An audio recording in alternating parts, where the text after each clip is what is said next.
Say hi. Hi. Aww. Hello, my fellow artists. Welcome back to my channel. I'm here today with a very special guest. This is our new puppy, Ellie. She is our new family pup. She is about 9 weeks old now. And she is going to help me today in ranking some of the best smells in the art world. Or at least the most random smells I could come up with to put on the list. So make sure that you comment in the comments below. As we go through each item, you can, if you've got it laying around the house, go ahead and take a sniff. I know this is really random, you guys, but I thought this was going to be really fun, and Miss Little Ellie is going to help us out. So like I said, make sure you comment on each item. You can rank them yourself down below. I'm just going to give my ranking, and I think Ellie's going to give hers too. So number 1, and we're not even going to smell it because I hate it so much. Oil paint. Oil paints. If we're going to rank out of 10, I would give it a 1 out of 10. 1 out of 10. I know some people have the appeal, you know, of liking oil paints, and I absolutely I can't stand the smell of oil paints, which is why I don't use them. I use acrylic and watercolor instead. Smell number 2, and yes, Ellie has escaped me. I will wrangle her in a second, but smell number 2.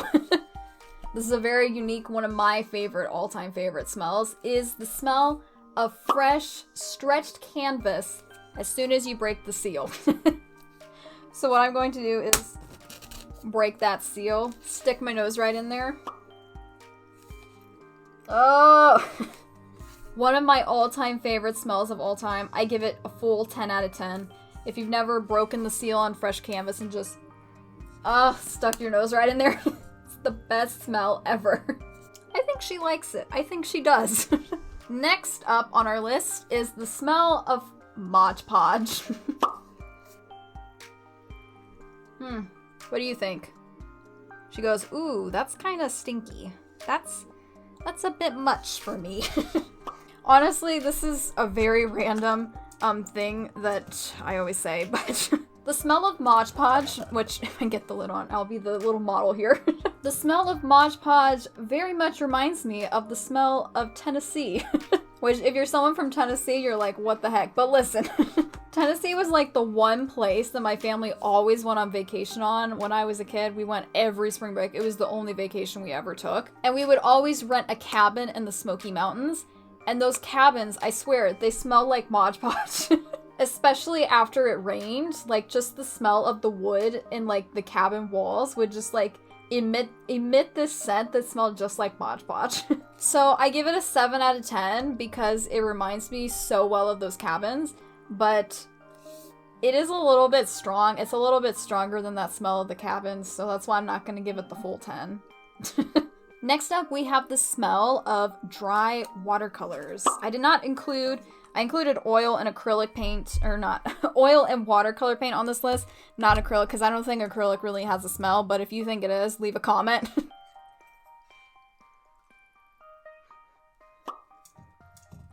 The watercolor ones, I thought it would have more of a smell than that.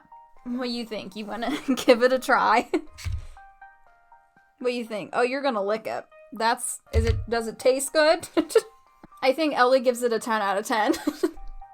Me, you know, I give it an 8 out of 10. It almost has like a little bit of a floral, like plastic floral undertone.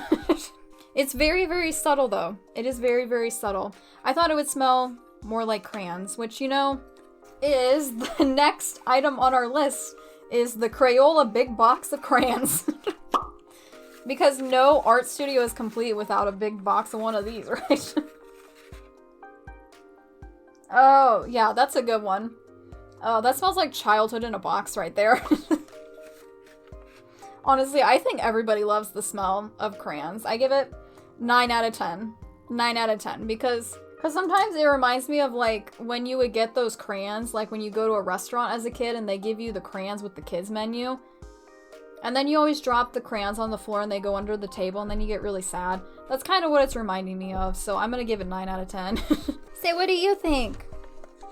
What do you think? Oh, she goes, oh, those smell so good to chew on. Yeah, and then I can have blue poops. The next smell on the list, I included this, it's not one of my favorites, but I know it's probably one of your guys' favorites, is the smell of permanent marker or Sharpie. But this is not a Sharpie, this is an off-brand, so. Ugh. It's giving like low-key rotten eggs. I do not like the smell of Sharpie. However, I can tolerate it a little bit more than the smell of oil paint. I don't know what I gave oil paint, so, you know, I'll give it a 4 out of 10. Because at least it's got a smell to it, right? Say what you think. Oh, you just want to chew on it. Oh, yeah. She's in the heavy chewing phase, so, you know. You just want to chew on it, don't you? She gives it an 8 out of 10 for chewability. Another item I think we can add to this list, but I'm not going to test it or smell it right now because I'm indoors, is spray paint. Because I know some of you, I'm sure, love spray paint just as much as Sharpie and permanent markers. I kind of can get down with the smell of spray paint, but I know it's bad for you. So I convince myself that it smells bad just because I know it's bad for you to smell it. But like in the back of my mind, I still like really like it. So I always try to reverse psychology on myself, if that's even a sentence. So spray paint, I give it like a 6 out of 10. No, I give it a 7 out of 10. I will give into it a little bit. Even though it's bad for you, it still smells good. And we're not going to subject Miss Ellie to any toxic chemicals of sprays and stuff, so we won't worry about having her smell and test that one. Now, this is my last smell, and it's not really a smell that you can simulate or just sniff at. You have to be in the moment and present in it.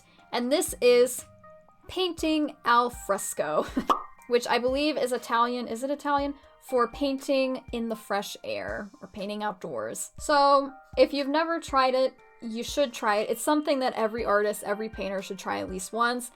Personally, I don't like the act of painting outdoors because sometimes the lighting makes it, sometimes it's too bright and I can't see what I'm doing. What'd you get? What'd you get? But honestly, other times when I'm not doing like intricate paintings, sometimes I do like to just do, like when I'm painting wood and stuff, just really simple, like not paintings, just painting an object or something, doing crafts and stuff. I like to do that outside. But the smell of it, it is really, really nice. It is really nice. I give it a 9 out of 10. 9 out of 10. Because there's just nothing like painting, like just the smell of the fresh air. Even if your paints don't have a smell to it, like those watercolor paints, it's just really nice to have that sense of like the fresh air hitting your face as you're painting. Well, what do you think? Would you like to paint outside with me sometime? Aww. Yes! So that is all of our ranking of painting objects today. Ow. As like I said, make sure you comment below with your rankings of each item. And if there's items that I forgot to add, I just realized I didn't add white glue. That probably would have been a big one too. But of course, add your own comments and stuff below. And as always, we will see you guys later, right?